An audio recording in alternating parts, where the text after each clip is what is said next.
জয় গুৰু শংকৰ। জয় জয়তে ভকতি প্ৰসাদ নামেৰে নামাংকিত এই ভক্তিপূৰ্ণ অনুষ্ঠানটিৰ ভক্তিভাজন সভাপতি প্ৰভু,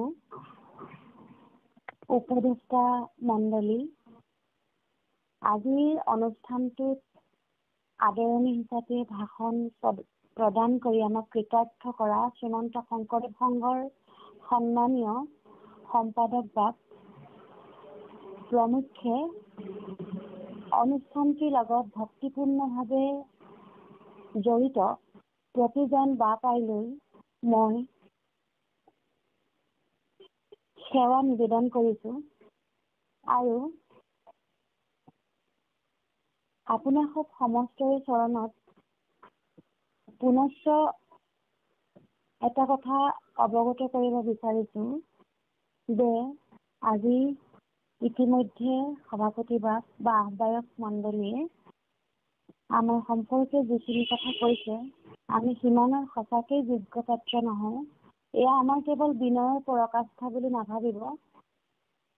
যে কি নহওক, আপোনালোকৰ এই অনুষ্ঠানটোলৈ আমাক নিমন্ত্ৰণ জনালে আৰু ভকতি প্ৰসাদৰ সমস্ত যি আধ্যাত্মিক চিন্তা বা ভক্তিপূৰ্ণ চিন্তা চৰ্চা তাৰ মাজত অংশীদাৰ হোৱাৰ অকণমান সুযোগ দিলে।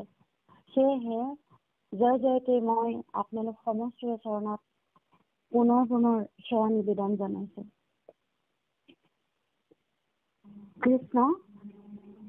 হে প্ৰাণ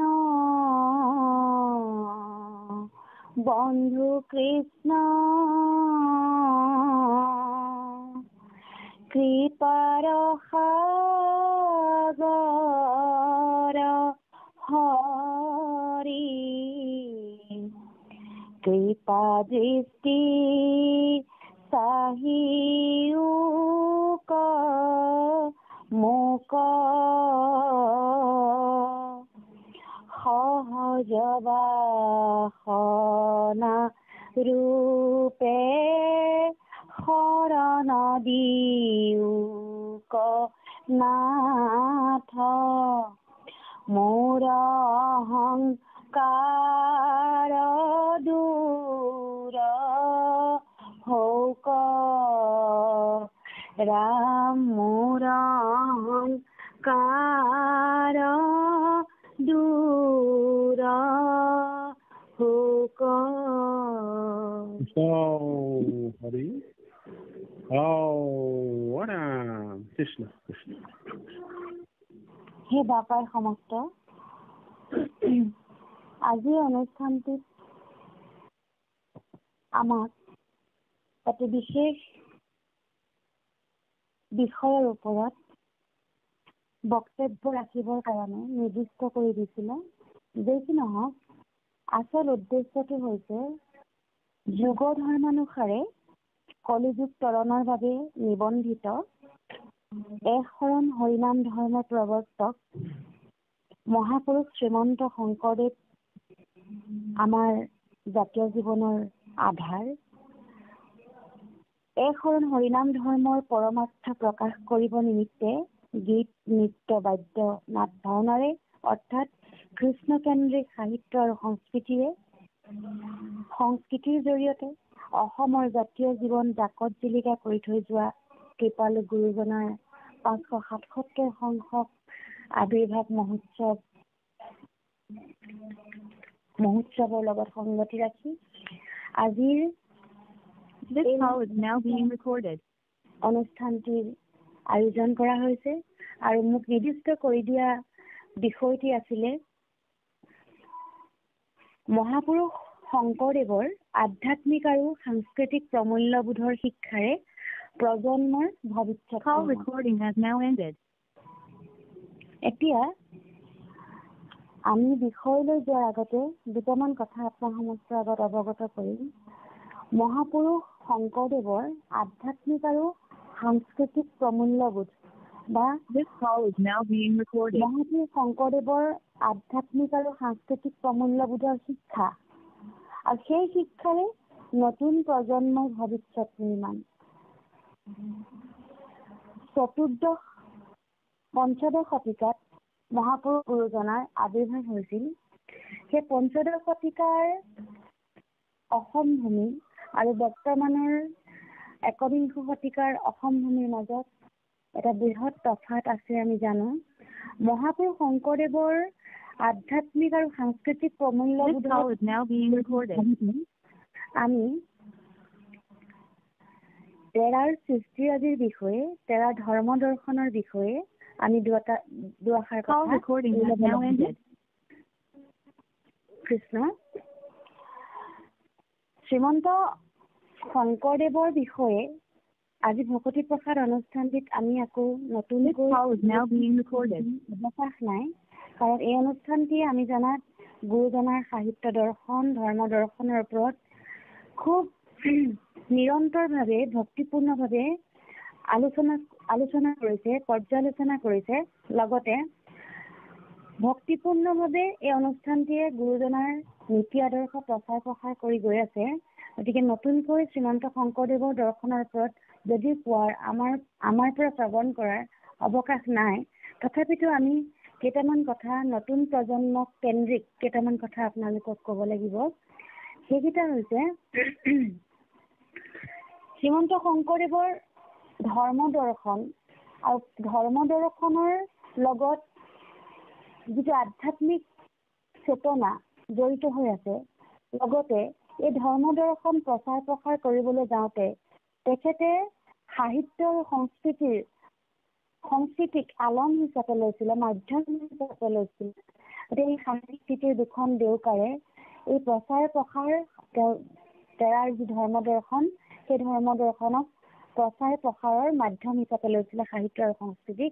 গতিকে যিটো সাংস্কৃতিক বাতাবৰণ ধৰ্মৰ সমান্তৰালকৈ, ধৰ্ম প্ৰচাৰ সমান্তৰালকৈ যি আধ্যাত্মিক আৰু সাংস্কৃতিক বাতাবৰণ সৃষ্টি হৈছিলে, সেই আধ্যাত্মিক আৰু সাংস্কৃতিক বাতাবৰণে অসম তথা উত্তৰ পূব ভাৰতত সেই সময়তে যি এক প্ৰমূল্যবোধ বা মৰ্যাদা প্ৰদান কৰিছিলে, সেই প্ৰমূল্যবোধ বা মৰ্যাদাই আজিও 600 বছৰ পাছতো আমাৰ হৃদয় আন্দোলিত কৰি ৰাখিছে। আমাৰ সংস্কৃতিৰ যি ৰূপান্তৰৰ যাত্ৰা সেয়া অব্যাহত ৰাখিছে। আৰু সেই আধ্যাত্মিক আৰু সাংস্কৃতিক যি গুৰুজনাৰ আধ্যাত্মিক আৰু সাংস্কৃতিক প্ৰমূল্যবোধ, সেই প্ৰমূল্যবোধৰ শিক্ষাৰে নতুন প্ৰজন্ম কেনেকৈ অগ্ৰগামী কৰিব পাৰি, নতুন প্ৰজন্মক কেনেকৈ ৰূপান্তৰৰ বাট এটা দেখুৱাব পাৰি, সেই কথাই হৈছে আজি আমাৰ আলোচনাৰ মূল বিষয়বস্তু। এতিয়া শ্ৰীমন্ত শংকৰদেৱ গুৰুজনাৰ কথা কোৱাৰ লগে লগে বা তেৰাৰ প্ৰসংগ কোৱাৰ লগে লগে আমাৰ প্ৰথম কথাটো আহে যে মহাপুৰুষ গুৰুজনাৰ দ্বাৰা প্ৰচাৰিত একশৰণ হৰিনাম ধৰ্ম, প্ৰৱৰ্তিত একশৰণ হৰিনাম ধৰ্ম, এই একশৰণ হৰিনাম ধৰ্মটোৰ পৰা আঁতৰি গুৰুজনাৰ সাহিত্য আৰু সংস্কৃতি, তেৰাৰ চিন্তা আৰু দৰ্শন এক কিঞ্চিত আঁতৰি অহা নাই, একো কৰা নাই তেখেতে। একশৰণ হৰিনাম ধৰ্ম কেন্দ্ৰিক সাহিত্য সংস্কৃতি একশৰণ হৰিনাম ধৰ্মৰ পৰা এক কিঞ্চিত আঁতৰি অহা নাই। গতিকে আৰম্ভণিতে আমি এই কথাটো ক'ব লাগিব যে মহাপুৰুষ গুৰুজনাৰ অসমীয়া সভ্যতা সংস্কৃতি, অসমৰ জগতলৈ, অসমীয়া জগতলৈ সৰ্বোৎকৃষ্ট উপাদানটি উপহাৰটি হৈছে একশৰণ হৰিনাম ধৰ্ম। এই একশৰণ হৰিনাম ধৰ্ম এক ধৰণৰ তত্ত্ব আৰু বিজ্ঞানৰ আধাৰত প্ৰতিষ্ঠা কৰা হৈছে। গতিকে সেই তত্ত্ব আৰু বিজ্ঞানৰ পৰা একশৰণ হৰিনাম ধৰ্ম আঁতৰি যোৱা নাই। গতিকে সেই দৰ্শন আৰু বিজ্ঞান সংমিশ্ৰিত যিটো শুদ্ধ ধৰ্ম, একশৰণ হৰিনাম ধৰ্ম গুৰুজনাই প্ৰচাৰ কৰিছিলে, প্ৰৱৰ্তন কৰিছিলে। সেই একশৰণ হৰিনাম ধৰ্মটো প্ৰৱৰ্তন কৰি প্ৰচাৰ কৰিবলৈ যাওঁতে তেওঁ সেই সাংস্কৃতিক এটা বিশুদ্ধ পৰিমণ্ডল, এটা সাহিত্যিক বিশুদ্ধ পৰিমণ্ডল গঢ়ি তুলিবলৈ চেষ্টা কৰিছিল বা গঢ়ি তুলিছিলে। এই সাংস্কৃতিক আৰু সাহিত্যিক পৰিমণ্ডল, সেই পৰিমণ্ডলটো যে গঢ়ি তুলিছিলে, সেই সাহিত্য আৰু সংস্কৃতিৰ উপাদানসমূহ যে তেখেতে সৃষ্টি কৰিছিলে, সেই সৃষ্টিসমূহৰ যি মূল উপজীব্য, সেই সৃষ্টিসমূহৰ মূল উপজীব্য আছিলে একশৰণ হৰিনাম ধৰ্মৰ এখন হৰিনাম ধৰ্মৰ আচল বিজ্ঞান আৰু দৰ্শনটো প্ৰতিষ্ঠা কৰা। গতিকে এই এখন হৰিনাম ধৰ্মতনো কি এনে ধৰ্ম আৰু বিজ্ঞান আছে যিটো ধৰ্মত থকা বিজ্ঞান আৰু দৰ্শনটো আমাৰ গুৰুজনাই উত্তৰ পূব ভাৰতত প্ৰতিষ্ঠা কৰিবলৈ, উত্তৰ পূব ভাৰতত প্ৰচাৰ কৰিবলৈ চেষ্টা কৰিছিলে। আমি সমস্ত এটা কথা জানো যে গুৰুজনাৰ যিটো দৰ্শন, মহাপুৰুষ শংকৰদেৱ গুৰুজনাৰ যিটো দৰ্শন, সেই দৰ্শনটো বেদান্ত দৰ্শনৰ আধাৰিত, বেদান্ত দৰ্শনৰ পৰা আধাৰ কৰি লোৱা হৈছে। আৰু বেদান্ত দৰ্শনেই হৈছে আমি যি উপনিষদীয় দৰ্শন, এইখিনি কথা ইয়াত থকা সকলোৱে জানে, যদিও আমি অকণমান মুকলিহে কৰিছো, নতুন প্ৰজন্মৰ কাৰণে অকণমান উনুকিয়াই দিছো। সেই বেদান্ত দৰ্শনৰ যি আধাৰ লৈ একম এব দ্বিতীয়ম, যিটো কৈছে যে একৰ বাদে দ্বিতীয়জন নাই, অৰ্থাৎ এক দেও এক সিও একত দিনে নাই কেও। এই একম এব দ্বিতীয়ম, এই যিটো ধাৰণা যে এজনৰ বাদে কোনো নাই, পিছত মহাপুৰুষ মাধৱদেৱে যি কৈছে তুমিহে পৰম সত্য মিছা সবে আন, এই যিটো এক শৰণৰ তত্ত্ব, এই এক শৰণৰ তত্ত্বটো ভাগৱতৰ পৰা আনি, ভাগৱত ধৰ্ম, যিটো ভাগৱত ধৰ্মৰ পৰা আনি এক শৰণৰ যিটো ধৰ্ম, সেইটো ভাগৱত ধৰ্ম, সেই ভাগৱতৰ পৰা আনি গুৰুজনাই নিজা মৌলিকতাৰে সৈতে, নিজা সাহিত্য দৰ্শন সংস্কৃতিৰে সৈতে প্ৰতিষ্ঠা কৰিবলৈ চেষ্টা কৰি এক বিশুদ্ধ সাংস্কৃতিক পৰিমণ্ডল গঢ়ি তুলিলে।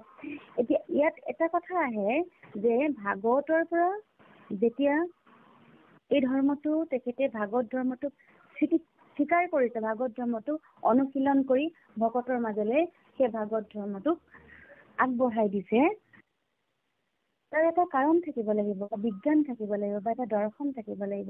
কোন বিজ্ঞান বা দৰ্শনৰ ওপৰত ভিত্তি কৰি, বা কেনেধৰণৰ বিজ্ঞান বা দৰ্শনৰ ওপৰত ভিত্তি কৰি গুৰুজনাই এই ভাগৱত ধৰ্মটোক স্বীকাৰ কৰিছে বা ভকতৰ মাজলৈ আমাৰ জনগণৰ কল্যাণৰ কাৰণে আগবঢ়াই দিছে। এই বিজ্ঞান আৰু দৰ্শন সংমিশ্ৰিত বুলি মই যে কথাটো কৈ আছো, বা আমি কথাটো কৈ আছো, দৰ্শন আৰু বিজ্ঞান সংমিশ্ৰিত কাৰণে ভাগৱত ধৰ্মটো শুদ্ধ ধৰ্ম বুলি কোৱা হৈছে। সেই শুদ্ধ ধৰ্মটোকে গুৰুজনাই লৈ আনি পেলাই এই সাংস্কৃতিক আৰু যিটো সাহিত্যিক পৰিমণ্ডল গঢ়ি তুলিলে, সেই শুদ্ধ ধৰ্মটো শুকদেৱে যেতিয়া পৰীক্ষিতৰ আগত বৰ্ণনা কৰিছিলে যে এই এটা কথা পৰীক্ষিতে এটা অৱস্থাত পৰি, যিটো অৱস্থা জীৱনৰ আটাইতকৈ মূৰ্খ অৱস্থা, সেই অৱস্থাত পৰি যেতিয়া শুকদেৱক মানে সুধিছিলে, তাৰ আগতে তেওঁ বহুতো ঋষিমুনিয়ে মুখৰ পৰা তাৰ এটা তেওঁলোকে সমিধান দিছিলে, কিন্তু সেইখিনি মনঃপুত হোৱা নাছিলে শুকদেৱৰ। আৰু মনঃপুত নোহোৱাৰ কাৰণে যেতিয়া শুকদেৱক যেতিয়া পৰীক্ষিতে সুধিছিলে, পৰীক্ষিতৰ মনঃপুত হোৱা নাছিলে আৰু সুধিছিলে, তেতিয়া শুকদেৱে তেওঁলৈ সেই ভাগৱত শাস্ত্ৰখন আগবঢ়াই দিছিলে যে মুৰ্মূৰ্ষু মানুহৰ কৰ্তব্য কি, এই যিটো প্ৰশ্ন, এই প্ৰশ্নটো সহস্ৰ বছৰ ধৰি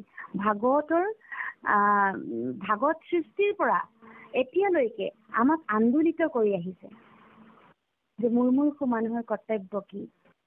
আমি সকলো মুৰ্মূৰ্ষু মানুহ, আৰু সকলো মুৰ্মূৰ্ষু মানুহ, এই মুৰ্মূৰ্ষু মানুহৰ কৰ্তব্য কি, এই প্ৰশ্নটোৰ উত্তৰেই হৈছে মহাভাগৱত। আৰু সেই মহাভাগৱতত শুকমুনিয়ে যেতিয়া প্ৰশ্নটোৰ উত্তৰ দিবলৈ গৈছে, পৰীক্ষিতক তেওঁৰ যিটো মনৰ মাজত থকা যিখিনি তেওঁৰ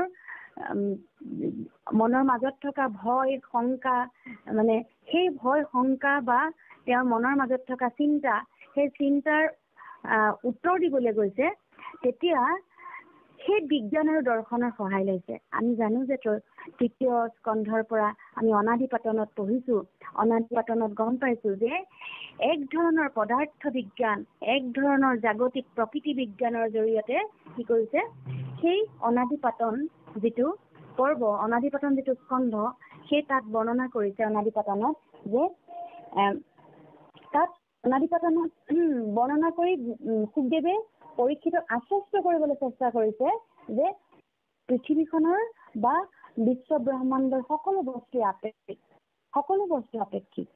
উদাহৰণস্বৰূপে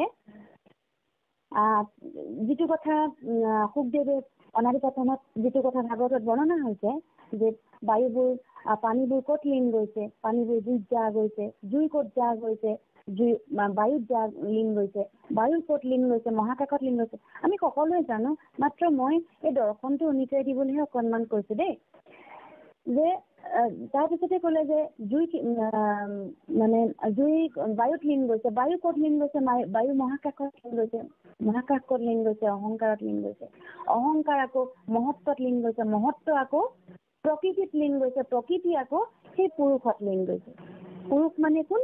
সেই সনাতন, যাৰ আদি নাই অন্ত নাই, নিৰ্বিকাৰ নিৰঞ্জন, সেই পুৰুষত লীন গৈছে, সেইজনে হৈছে ঈশ্বৰ। সেই ঈশ্বৰত্ব প্ৰমাণ, সেই ঈশ্বৰত্ব বা এই ঈশ্বৰেই যে সত্য, যে একশৰণ যিটো, ইয়াক প্ৰতিষ্ঠা কৰিবলৈ যাওঁতে এক ধৰণৰ বিজ্ঞান আৰু দৰ্শনৰ কিন্তু তেওঁলোকে সহায় লৈছে, ভাগৱতত সহায় লৈছে।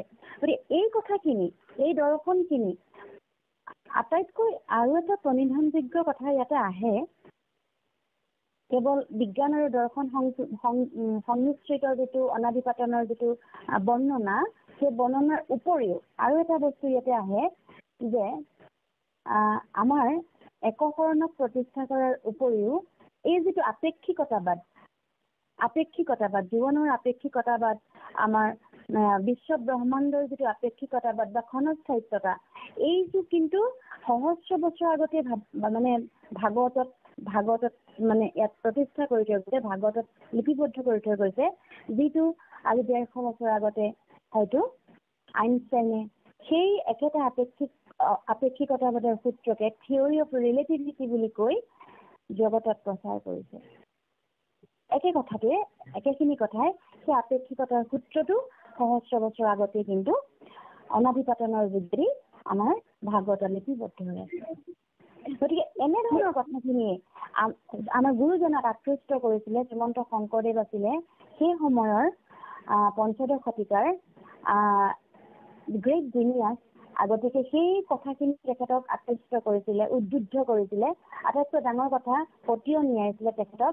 আৰু এই শুদ্ধ ধৰ্মটোক সেইকাৰণে আনি তেখেতে আমাৰ অসমত প্ৰচাৰ কৰিছিলে, প্ৰৱৰ্তন কৰিছিলে আৰু নাম দিছিলে একশৰণ হৰিনাম ধৰ্ম। এই একশৰণ হৰিনাম ধৰ্মটো প্ৰচাৰ কৰাৰ কাৰণে তেওঁৰাই যিখিনি মাধ্যম হিচাপে লৈছিলে, যি দুখন দেউতাৰে সেই একশৰণ হৰিনাম ধৰ্মত অগ্ৰগামী কৰিব বিচাৰিছিলে।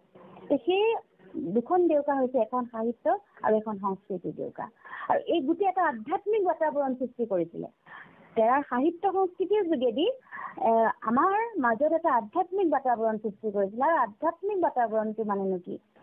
যে অধ্যাত্মৰ যিখিনি কথা, অধ্যাত্ম হৈছে আত্মা সম্পৰ্কীয়, পৰমাত্মা সম্পৰ্কীয়, আত্মা আৰু পৰমাত্মাৰ সম্বন্ধ, মানে ৰিলেশ্যনশ্বিপ, যিটো আমাৰ সম্বন্ধ সম্পৰ্কীয়, এই গোটেই কথাখিনি হৈছে পৰমাৰ্থিক কথা। আমি জাগতিক পৃথিৱীখনত যিবোৰ বস্তু সাধাৰণতে দেখি আছো, জাগতিক পৃথিৱীখনৰ যিবোৰ বস্তু আমি স্পৰ্শ কৰিছো, উপভোগ কৰিছো, চুই চাইছো, ইয়াৰ মাজতো আমি চুব নোৱাৰা, চাব নোৱাৰা, কিন্তু আমি আমাৰ শৰীৰটোৱে, জাগতিক শৰীৰটোৱে ধাৰণ কৰি থকা এটা সত্য আছে।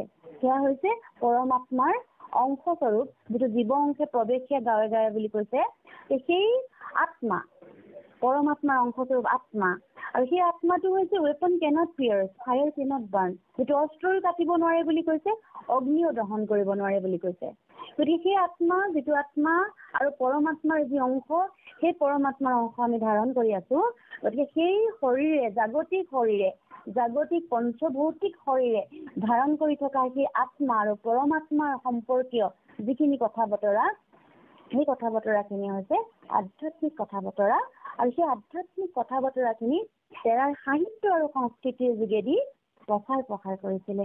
সাহিত্য আৰু সংস্কৃতিৰ যোগেদি সেই কথা বতৰাখিনি পতাৰ, সেই চিন্তা চৰ্চা কৰাৰ এটা আধ্যাত্মিক সাংস্কৃতিক পৰিমণ্ডল গঠন কৰিছিলে, গঢ়ি তুলিছিলে।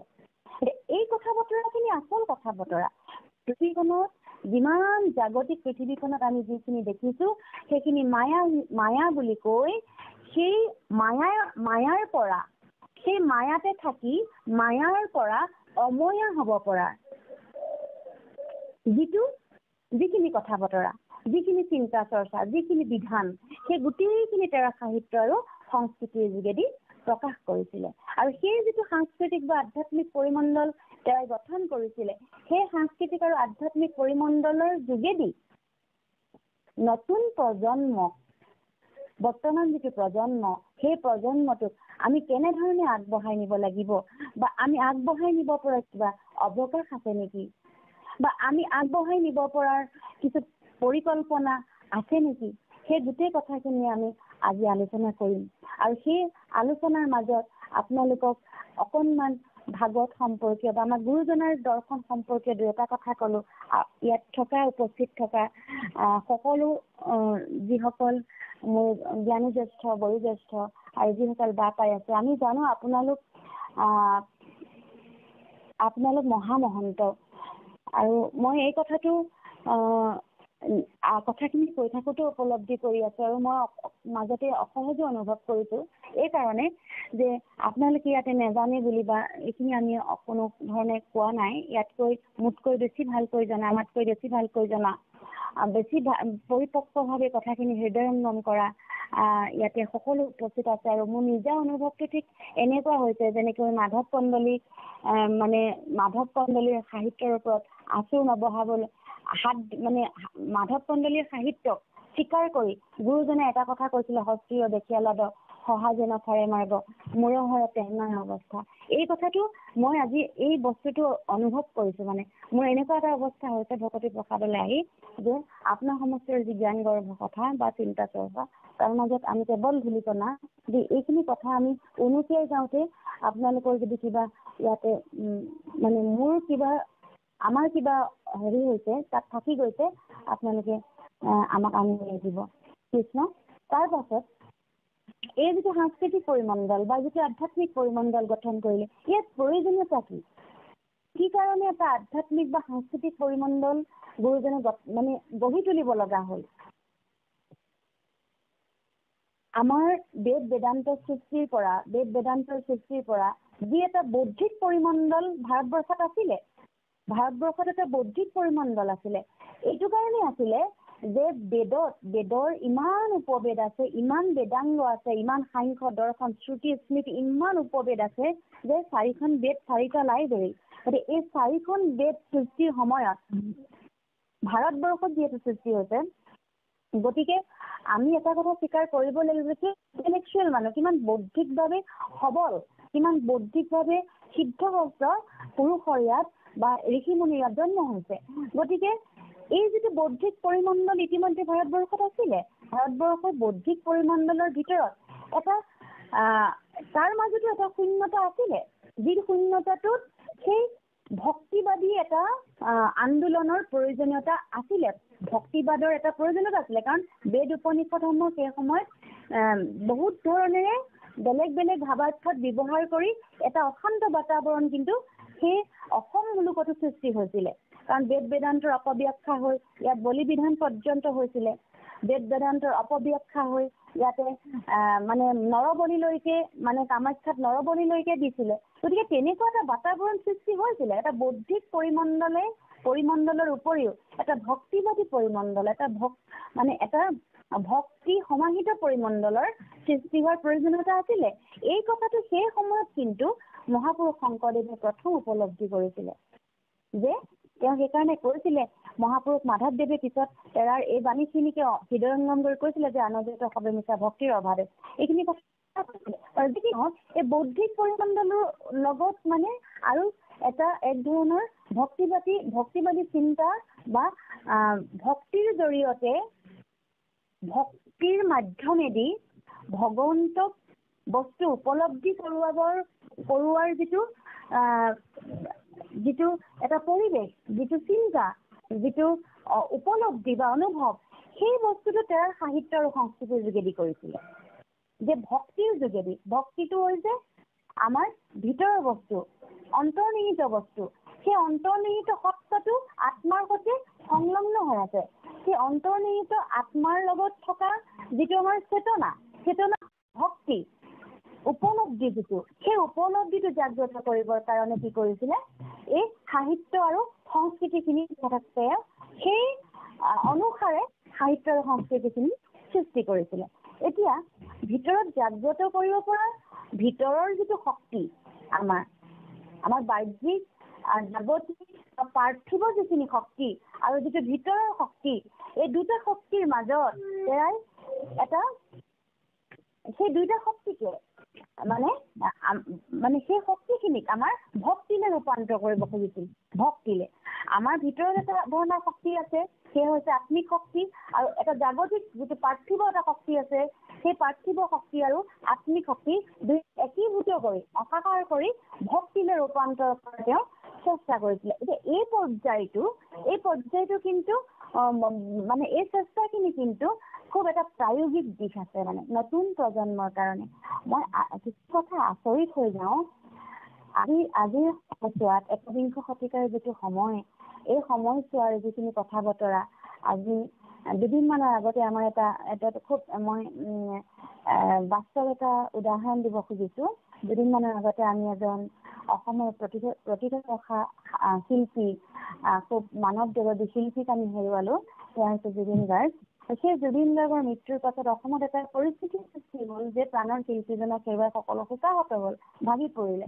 ত' মই লক্ষ্য কৰি আছিলোঁ তাৰ মাজতে, আমি সকলোৱে হয়তো লক্ষ্য কৰিছোঁ যে এই যে শোকাহত হৈ থকা আমাৰ যিটো প্ৰজন্ম, সেই শোকাহত হৈ থকা প্ৰজন্মটোৰ লক্ষ্য, উদ্দেশ্য, চিন্তা, চৰ্চা, এই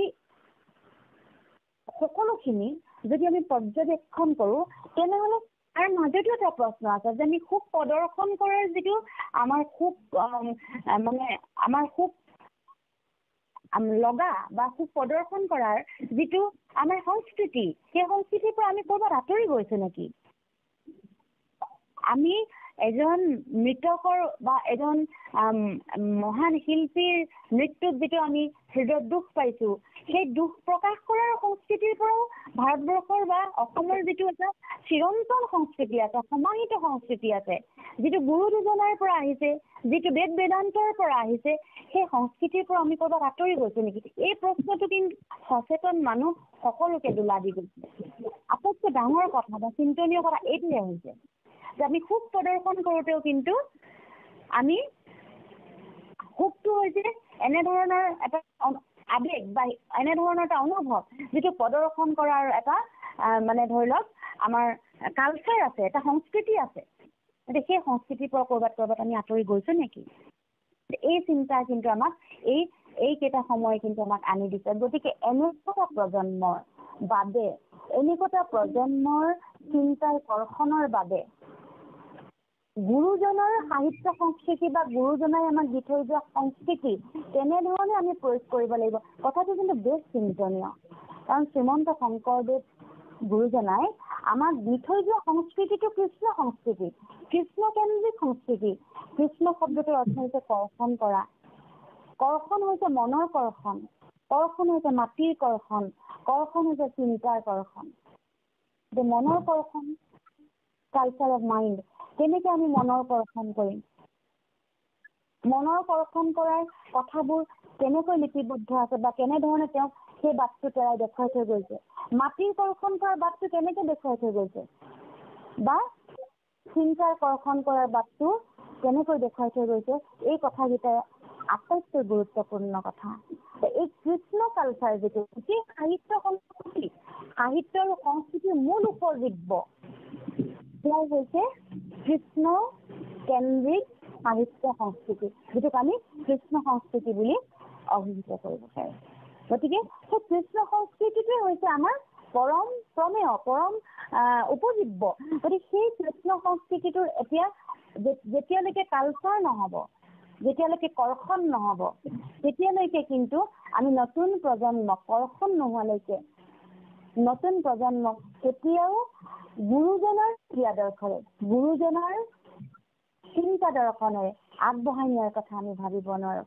একেবাৰে প্ৰায়োগিক কথা এইটো, আটাইতকৈ গুৰুত্বপূৰ্ণ কথা। কৃষ্ণকেন্দ্ৰিক সাহিত্য সংস্কৃতিৰ চৰ্চাৰ কাৰণে তেখেতে কৰা নাছিলে কি? নামঘৰ প্ৰতিষ্ঠা কৰিলে, কলংপাৰ কুমাৰৰ দ্বাৰা খোল বাদ্য মানে প্ৰস্তুত কৰিলে নিজে, তাৰপিছতে বৰগীত ৰচনা কৰিলে, নাটক ৰচনা কৰিলে, বিভিন্ন গ্ৰন্থ ভাৰতবৰ্ষৰ উত্তৰ পূব ভাৰতৰ ভাৰতবৰ্ষৰ সাহিত্য সংস্কৃতি কেন্দ্ৰিক বিভিন্ন গ্ৰন্থ অধ্যয়ন কৰি তেখেতে বিভিন্ন ধৰণেৰে বিভিন্ন মণিমুকুতা বুটলি আনি বিভিন্ন প্ৰান্তৰ পৰা মণিমুকুতা বুটলি আনি তেওঁলোকে ভাওনা কৰিলে, নাটক কৰিলে।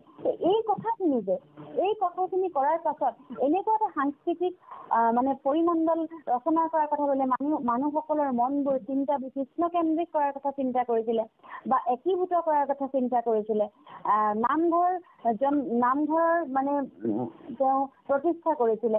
নামঘৰ প্ৰতিষ্ঠা কৰি আকৌ এই যিটো সামাজিক সাংস্কৃতিক বৌদ্ধিক তথা আধ্যাত্মিক জীৱনত মানে আমাৰ নতুন এটা সংযোজন কৰিছিলে নামঘৰ, যাৰ জৰিয়তে নামঘৰৰ জৰিয়তে অসমীয়া সমাজ গঠন কৰিছিলে, অসমীয়া মানুহৰ জীৱন ধাৰা নিৰ্মাণ কৰিছিলে, অসমীয়া জাতীয় চৰিত্ৰ নিৰ্মাণ আৰু উত্তৰণ ঘটাইছিলে। বৌদ্ধিক সাংস্কৃতিকভাৱে অসমৰ ব্যক্তি আৰু সমাজ উত্তৰণ আদি দিশত তেওঁ মানে নামঘৰক আগবঢ়াই দিছিলে। নামঘৰৰ তাৰ কাৰণে নামঘৰক দাঙি ধৰিছিলে বা নামঘৰ তাতে সেই ঠাইতে সেই নামঘৰতে বহি গণতান্ত্ৰিক চিন্তাৰ মানে পোষকতা কৰিছিলে। যিটো আমি গণতান্ত্ৰিক যিটো গণতন্ত্ৰৰ যিটো ধাৰণা by the people for the people and of the people, মানুহৰ দ্বাৰা মানুহে গঠিত মানুহৰ যিটো ধাৰণা, সেই ধাৰণাটো গণতান্ত্ৰিক চেতনাটো জন্ম দিছিলে নামঘৰতে। এই গোটেই যিটো সাংস্কৃতিক কৃষ্ণকেন্দ্ৰিক চিন্তাৰ যিটো সাংস্কৃতিক পৰিমণ্ডল, সেই পৰিমণ্ডলটো আমি নতুন প্ৰজন্মক প্ৰথমতে পৰিচয় কৰাই দিবলৈ আমি কিন্তু চেষ্টা কৰিব লাগিব। আমি প্ৰতিজন অভিভাৱকে, প্ৰতিজন শ্ৰীমন্ত শংকৰদেৱ সংঘৰেই নহয়, কেৱল শ্ৰীমন্ত শংকৰদেৱ সংঘই নহয়, অসমৰ প্ৰতিজন সচেতন অভিভাৱক অভিভাৱিকাই শিশু এটা কেনেকৈ জন্মৰ আগৰে পৰা নিৰন্তৰ গোটেই জীৱন আমি গুৰু ধৰ্মটোৰ লগত বা গুৰু সংস্কৃতিটোৰ লগত আমি পৰিচয় কৰাব পাৰোঁ, তাৰ পৰিকল্পনা বা তাৰ পদক্ষেপ যদি আমি হাতত নলওঁ, তেনেহ'লে কিন্তু তেতিয়াও আমি আমাৰ নতুন প্ৰজন্মক গুৰুজনাৰ সাংস্কৃতিক আৰু আধ্যাত্মিক যিটো অৱদান, আধ্যাত্মিক যিটো সাংস্কৃতিক আৰু আধ্যাত্মিক যিখিনি সুষমা, যিখিনি বিভূতি, সেইখিনি আমি প্ৰদান কৰি থৈ যাব নোৱাৰিম। জন্মৰ আগৰে পৰা বুলি মই এইটো কাৰণে ক'বলৈ গৈছোঁ যে গুৰুজনাই দেখুৱাই থৈ যিটো বাট, মানে সেই বাটটোতে আটাইতকৈ সৰ্বশ্ৰেষ্ঠ বিজ্ঞান, সৰ্বশ্ৰেষ্ঠ দৰ্শনটো তাত মানে সৰ্বশ্ৰেষ্ঠ দৰ্শন তাত সংপৃক্ত হৈ আছে। কাৰণ তেৰাই যিখন সুস্থ সমাজৰ চিন্তা কৰিছিলে, যিখন সবল সমাজৰ চিন্তা কৰিছিলে, তাত স্বাস্থ্য, সংস্কৃতি, মানে আমাৰ যিটো আমাৰ মানে সাংস্কৃতিক মানে আৰু বৌদ্ধিক আধ্যাত্মিক, আটাইতকৈ ডাঙৰ কথা বৈজ্ঞানিক দৃষ্টিভংগীৰে এখন সমাজ গঠনৰ পৰিকল্পনা কৰিছে। আমাৰ খাদ্যৰ পৰা আৰম্ভ কৰি যি আমাৰ প্ৰটোপ্লাজম গঠিত হয় যি খাদ্যৰ দ্বাৰা, সেই খাদ্যৰ পৰা আৰম্ভ কৰি তেওঁ সেই সুষম আহাৰ, যিটো আহাৰক আমাৰ সাত্বিক আহাৰ বুলিছে, যিটো আহাৰ সাত্বিক আহাৰ বুলিছে, এইটো বিজ্ঞানে সুষম আহাৰ বুলি কৈছে। সেই সুষম আহাৰৰ পৰা আৰম্ভ কৰি আমাৰ জনস্বাস্থ্যৰ সকলো সামাজিক দিশৰ পৰা আৰম্ভ কৰি আধ্যাত্মিক আৰু পৰমাৰ্থিক কথা বতৰাখিনিলৈকে সমাজত ক্ৰিয়া কৰিব পৰা, এজন ব্যক্তিৰ মন মগজু হৃদয়ত ক্ৰিয়া কৰিব পৰা সকলো কথা বতৰাখিনি কিন্তু তেওঁ ধৰ্মটোতে দেখুৱাই থৈ গৈছে। গতিকে এই কথাখিনিৰ কাৰণে আমি গ্ৰহণীয় আৰু বৰ্জনীয় আমাৰ মন্ত শংকৰদেৱ সংগীসকলৰ মাজত আমাৰ এটা আস্থা আছে, আমাৰ সকলো ধৰণৰ বিশ্বাস আছে, সমস্ত এক শৰণত বিশ্বাসী। গতিকে ভগৱন্ততে আশ্ৰয় লৈছে। তেতিয়া সমস্ত এইটো কথা আমি ক'বলৈ যোৱাটো চাগে মোৰ এটা দৃশ্যতা হ'ব। গতিকে এইখিনি কথা এইটো কাৰণে কৈছোঁ যে শিশু জন্মৰ আগৰে পৰা সি কেনেকৈ পৰিপুষ্টি লাভ কৰিছে, সেই পৰিপুষ্টিৰ পৰা কি ধৰণৰ পৰিপুষ্টি লাভ কৰিছে বা জন্মৰ পাছলৈকে কি ধৰণৰ পৰিপুষ্টি লাভ কৰিছে, জীৱন কালত নিৰন্তৰ তেওঁৰ যিটো প্ৰাত্যহিক জীৱন, সেই প্ৰাত্যহিক জীৱনতো কেনে কেনেধৰণৰ পৰিপুষ্টি আমাৰ মন মগজু হৃদয় আত্মাত ক্ৰিয়া কৰিছে এই গোটেই কথাখিনি আমি অভিভাৱকসকল যদি আমি সচেতন নহওঁ তেনেহ'লে কিন্তু গুৰুজনাৰ সৃষ্ট কেৱল ভাওনা বা কেৱল এটা বৰগীতেৰে আমাৰ ল'ৰা ছোৱালীবোৰৰ মনত ক্ৰিয়া কৰিব কিন্তু নোৱাৰিম হয় বৰগীত বা মানে আমাৰ এভাগী ভাওনাৰ যিটো প্ৰয়োজনীয়তা আছে নাটকখনৰ সেই কথাটো আমি অনস্বীকাৰ্য সেইটো আমি স্বীকাৰ কৰি লৈছোঁ কিন্তু প্ৰথম অৱস্থাৰ পৰা এটা আমি যদি তেওঁলোকৰ পৰিপুষ্টিৰ কথা তেওঁলোকৰ মানসিক আধ্যাত্মিক শাৰীৰিক পৰিপুষ্টিৰ কথাখিনি জন্মৰ আগৰে পৰা বহুত উদাহৰণ আছে আমাৰ শাস্ত্ৰসন্মত তেনেকুৱা বহুত উদাহৰণ আছে সেইখিনি দি আমি দীঘলীয়া নকৰোঁ সেই বিশেষতঃ খাদ্যৰ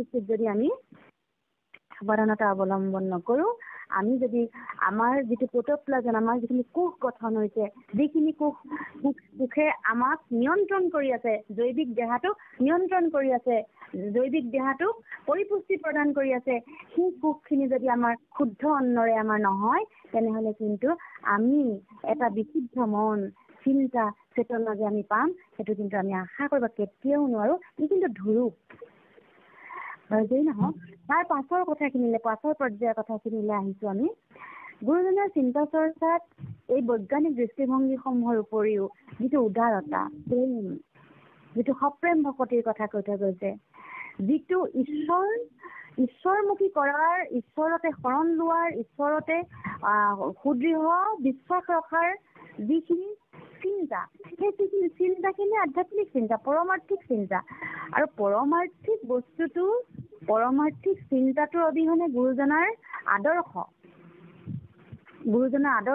বাহ্যিক আদৰ্শ গ্ৰহণ কৰিবলৈ যোৱাটো কেৱল আমাৰ মানে এটা নতুন প্ৰজন্মক যদি আমি সেইটো দেখুৱাবলৈ যাওঁ কেৱল এটা আমাৰ এইটো খুব তৰল কথা হ'ব কাৰণ পৰমাৰ্থিক কথাটোৰ অবিহনে পৰমাৰ্থিক যিটো মুখ্য কথা সেই মুখ্য কথাটোৰ অবিহনে সেই মুখ্য কথাটো হৈছে একশৰণম একম এব দ্বিতীয়ম মানে একৰ বাদে দ্বিতীয়জন নাই এই বিজ্ঞানখিনি আমি কেনেধৰণে আমাৰ সন্তানক শিকাব পাৰোঁ যেনেধৰণে আমি নতুন প্ৰজন্মক দিব পাৰোঁ এই কথাখিনি কিন্তু এতিয়া আমাৰ পতাৰ সময় উকলি গৈছে এই কথাখিনি আমি আমাৰ নতুন প্ৰজন্মক আমি দি যাব লাগিবই এইটো হৈছে আমাৰ আটাইতকৈ গুৰুত্বপূৰ্ণ কথাটো এইখিনি কাৰণ ঈশ্বৰ চিন্তাৰ অবিহনে ঈশ্বৰক যদি আমি চিনি নাপাওঁ যদি ভগৱন্ত বস্তুটো যদি উপলব্ধি কৰিব নোৱাৰোঁ অনুভৱ কৰিব নোৱাৰোঁ জীৱনৰ ক্ষুদ্ৰতাক আমি কেতিয়া আৱিষ্কাৰ কৰিব নোৱাৰোঁ আৰু জীৱনৰ ক্ষুদ্ৰতাক যেতিয়া আমি আৱিষ্কাৰ কৰিব নোৱাৰোঁ জীৱনৰ ক্ষুদ্ৰতাৰ পৰা যেতিয়া ক্ষুদ্ৰতাক আমি চিনি নাপাওঁ আমাৰ ক্ষণস্থায়িত্বৰ কথা যেতিয়া আমি উপলব্ধি কৰিব নোৱাৰোঁ তেতিয়াই আমি পৰমাৰ্থিকভাৱে স্খলিত হওঁ আধ্যাত্মিকভাৱে স্খলিত হওঁ আমাক বিভিন্ন ৰিপুবোৰে আমাক আক্ৰমণ কৰে বিভিন্ন ধৰণৰ অহংকাৰে আমাক বিভিন্ন ধৰণৰ আমাৰ যিটো মানে ধৰি লওক অনৈতিক চিন্তা সেই অনৈতিক চিন্তাই আমাক অনবৰতে আক্ৰমণ কৰিবলৈ চেষ্টা কৰি থাকে গতিকে নিৰন্তৰ হৰি নামটো লোৱাৰ কথা গুৰুজনে যিটো আদৰ্শ দেখুৱাই থৈ গৈছে কাৰণ এটা খালী পাত্ৰত যেনেকৈ বায়ু প্ৰৱেশ কৰোঁকৈ থাকে ঠিক তেনেকৈ আমি যেতিয়া আমাৰ আত্মাটো ঈশ্বৰ চিন্তাৰ পৰা আঁতৰি যায় তেতিয়াই কি হয় আমাৰ মনৰ মাজত আমাৰ এই পাৰ্থিৱ জগতখনে ক্ৰিয়া কৰে পাৰ্থিৱ জগতত থকা কলিয়ে বাস কৰিবলৈ আৰম্ভ কৰে আৰু যিটো কথা আটাইতকৈ পৰম সত্য কথা সেই যিটো সংস্কাৰ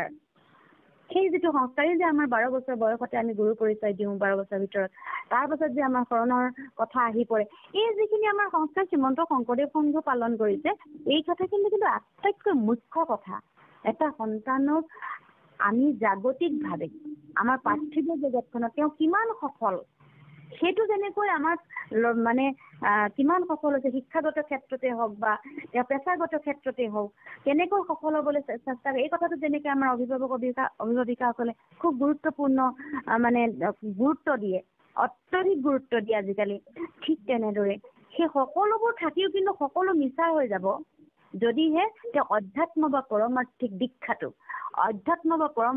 যিটো দীক্ষা সেই দীক্ষাটো যদি মানে অনুভৱ কৰিবলৈ নিশিকায় বা প্ৰদান নকৰে তেতিয়াহ'লে কিন্তু সকলোখিনি একেবাৰে এটা শূন্যলৈ পৰিৱৰ্তন হ'ব। এই কথাটো যাতে আমি চেষ্টা কৰিব মানে মনত ৰাখিবলৈ চেষ্টা কৰি আমাৰ সন্তানসকলক আমাৰ নতুন প্ৰজন্মক এই পৰমাৰ্থিক দিশটোৰ ওপৰত আমি গুৰুত্ব আৰোপ কৰোঁ, তেতিয়াই মহাপুৰুষজনাৰ যিটো সাংস্কৃতিক আৰু আধ্যাত্মিক যিটো চিন্তা অৱদান, সেই অৱদানটোৱে এখন সুস্থ সমাজ, এখন সবল সমাজ, এখন ৰূপান্তৰকামী নতুন প্ৰজন্মৰ বাবে এখন ৰূপান্তৰকামী সমাজ আমি গঠন কৰিব পাৰিম বুলি আমি সুদৃঢ় বিশ্বাসী। গতিকে এই কথাখিনিত যাতে এই কথাখিনিত গুৰুত্ব আৰোপ কৰিলে আমাৰ এই যিটো পৰিকল্পনা বা এই যিটো প্ৰকল্প আমাৰ নতুন প্ৰজন্মক লৈ ৰূপান্তৰৰ প্ৰতিনিধিসকলক লৈ কৰা যিটো চিন্তা চৰ্চা সফল হ'ব বুলি আমি বিনা দ্বিধাই ক'ব পাৰোঁ বা সুদৃঢ় বিশ্বাসেৰে আমি ভক্তিপূৰ্ণভাৱে ক'ব পাৰোঁ। দ্বিতীয় আৰু এটা কথা ইয়াতে আহে, আচলতে কথাবোৰ ইমানেই গুৰুজনাই আমালৈ দি থৈ গৈছে যে কথাৰ মধ্যে অনেক কথা, বহুত কথা ওলাই যাব, কিন্তু সঠিক কথাৰ মধ্যেতো ঢেৰ কথা ওলায়, কিন্তু সঠিক কথা একটাই। সঠিক কথাটো কি? সঠিক কথাটো হৈছে সেইটোৱে হৈছে একশৰণম। ইয়াৰ পৰা কিঞ্চিতো কিন্তু তাৰ সাহিত্য সংস্কৃতি আধ্যাত্মিক চিন্তা আঁতৰি যোৱা নাই। গতিকে এই বস্তুটো পৰিয়াল কেন্দ্ৰিকভাৱে, এইটো আমি পৰিয়ালতে প্ৰথম সন্তানক পৰিয়ালতে এই বস্তুটো মাতৃগৰ্ভৰ পৰা এই বস্তুটো আমি মানে তাৰ অৱস্থিতিটোৰ বিষয়ে আমি তেওঁলোকক মানে মাতৃগৰ্ভত থাকোঁতেই আমি দিব লাগিব। মানে সেই বস্তুটো কিন্তু বৰ এটা কথা। এই কথাখিনি আমাৰ অনুষ্ঠানত থকা সকলোৱে জানে, উপলব্ধি কৰে। আৰু এইটো অকল যে শ্ৰীমন্ত শংকৰদেৱ সংঘ অনুষ্ঠানৰ কাৰণেই হয় এইটো নহয়, গতিকে আমাৰ এতিয়া যিটো আধ্যাত্মিক বাতাবৰণৰ অৱক্ষয় হৈছে, আমাৰ যিটো সাংস্কৃতিক বাতাবৰণৰ অৱক্ষয় হৈছে, মই এটা কথা উল্লেখেই কৰিছোঁ যে আমি সুখ পালন কৰাৰ, সুখ প্ৰদৰ্শন কৰাৰ সংস্কৃতিটো আমি ন্যূনতম যেতিয়া আমি পাহৰি পেলাবলৈ লৈছোঁ। গতিকে এই ধৰণৰ যিটো অৱক্ষয়, চিন্তাৰ অৱক্ষয়, প্ৰজন্মৰ অৱক্ষয়, পৃথিৱীখনৰে অৱক্ষয়, শুভবোধৰ অৱক্ষয়, এই অৱক্ষয়টো ৰোধ কৰাৰ কিন্তু এটাই উপায় আছে, সেইটো হৈছে শ্ৰীমন্ত শংকৰদেৱ গুৰুজনাৰ যি আধ্যাত্মিক আৰু সাংস্কৃতিক চিন্তা, যি কৃষ্ণকেন্দ্ৰিক যিটো সংস্কৃতি, সেই সংস্কৃতিৰ প্ৰচাৰ প্ৰসাৰ আৰু অনুধাৱন কৰা। তাৰ বাদে কিন্তু কোনো উপায় নাই। এই অৱক্ষয় ৰোধ কৰাৰ কিন্তু নহ'লে কোনো উপায় নাই। সেই কৃষ্ণকেন্দ্ৰিক সংস্কৃতি আৰু কৃষ্ণকেন্দ্ৰিক সংস্কৃতিৰ ক্ষেত্ৰত এই ধৰণৰ চিন্তাৰ কথা আমি আনিছোঁ। আৰু ইয়াত কৃষ্ণ শব্দটোৰ আৰু এটা অৰ্থ আছে দেই, এইটো যে মাটিৰ কৰ্ষণ। মাটিৰ কৰ্ষণটো দেখুৱাইছে, গুৰুজনাৰ সাহিত্য সংস্কৃতিত দেখুৱাইছে যে ভাৰতবৰ্ষৰ সভ্যতা সংস্কৃতি হৈছে কৃষিকেন্দ্ৰিক সভ্যতা সংস্কৃতি। কৃষিকেন্দ্ৰিক সভ্যতা সংস্কৃতিৰ বাহক হিচাপে কৃষ্ণতকৈ আগতে বলোৰাম আহিছে পৃথিৱীলৈ। বলোৰামে হাতত নাঙলটো লৈ হাতত নাঙলেৰে মাটি নাঙলেৰে ৰূপান্তৰ কৰাৰ এটা শক্তি হিচাপে আহিছে।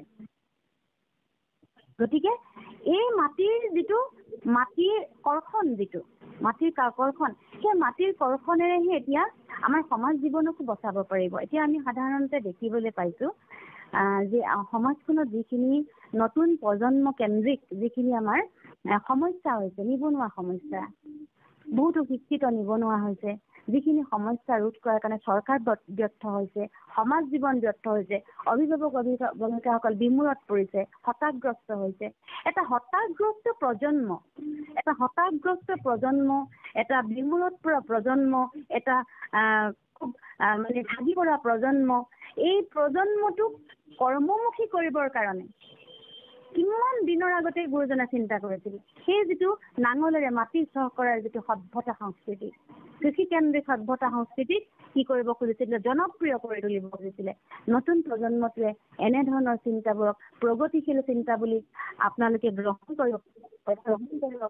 গ্ৰহণ কৰি নতুন প্ৰজন্মৰ এই নতুন প্ৰজন্মই সেই প্ৰগতিশীল চিন্তাৰ বাহক গুৰুজনে যেনেকে বহুত যুগৰ আগতে সেইখিনিক অসমৰ জনগণৰ মাজত বিয়পাই দি তেখেতে মানে অনুবাদেৰেই হওক বা বিভিন্ন সাহিত্য সংস্কৃতি পৰিমণ্ডল ৰচনা কৰিয়েই হওক, নাট ভাওনা কৰি হওক, এই যিটো মাটিৰ কৰ্ষণৰ চিন্তাটো তাহানিতে 600 বছৰ আগতে কৰিছিলে, এতিয়া নতুন প্ৰজন্মই সেই চিন্তাখিনিক আজি আধুনিক চিন্তা বুলি গ্ৰহণ কৰক, উত্তৰ আধুনিক চিন্তা বুলি গ্ৰহণ কৰিব পৰাৰ যিটো বাতাবৰণ, সেই বাতাবৰণ কিন্তু আমি ৰচনা কৰিব লাগিব।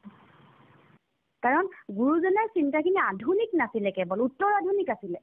যিটো আমি কভিডৰ সময়ত গম পালো যে অট্টালিকাৰ পৰা মানুহ নামি আহি কি কৰে, অট্টালিকাত থকাৰ উপযোগী নোহোৱা, অট্টালিকাটো বাস কৰিবৰ কাৰণে উপযোগী নহয় বুলি আমি মাটিলে নামি অহাৰ পৰিৱেশ এটা কিন্তু অসমতে কি হৈছে, ৰচনা হৈছে। আৰু এতিয়া অসমৰ সেইসকল যুৱক যুৱতীয়ে, সেইসকল ৰূপান্তৰৰ প্ৰতিনিধিয়ে এই কথাখিনি খুব পষ্ট মডাৰ্নিজিম যিটো উত্তৰ আধুনিক বুলি কয়, আধুনিকতাৰ পাছৰ কথা বুলি আমি গ্ৰহণ কৰিব লাগিব।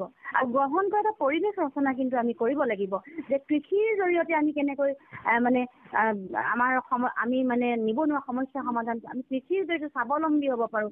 কৃষিটো যে এটা আমাৰ মানে সাধাৰণতে কৃষকৰ ঘৰৰ ল'ৰা বুলি ক'বলৈ আমি সকলোৱে বহুতে ভাল পাওঁ, কিন্তু কিছুমানে আমি বেয়াও পাওঁ। কাৰণ কৃষক বুলি ক'লে আমাৰ যিটো এটা ধৰি লওক আমাৰ যিটো এটা চেণ্টিমেণ্ট থাকে, মানে ধৰি লওক আমাৰ ইনফিউৰিটি কমপ্লেক্স থাকে, সেইখিনি বাদ দি সেইখিনি যে নহয়, গুৰুজনে তাহানি এটা আধ্যাত্মিক বাতাবৰণৰ মাজেদি, সাংস্কৃতিক বাতাবৰণৰ মাজেদি সেই উত্তৰ আধুনিক চিন্তাটো, সেই যিটো আটাইতকৈ বেষ্ট চিন্তা, কৃষিৰ কৰ্ষণ, মাটিৰ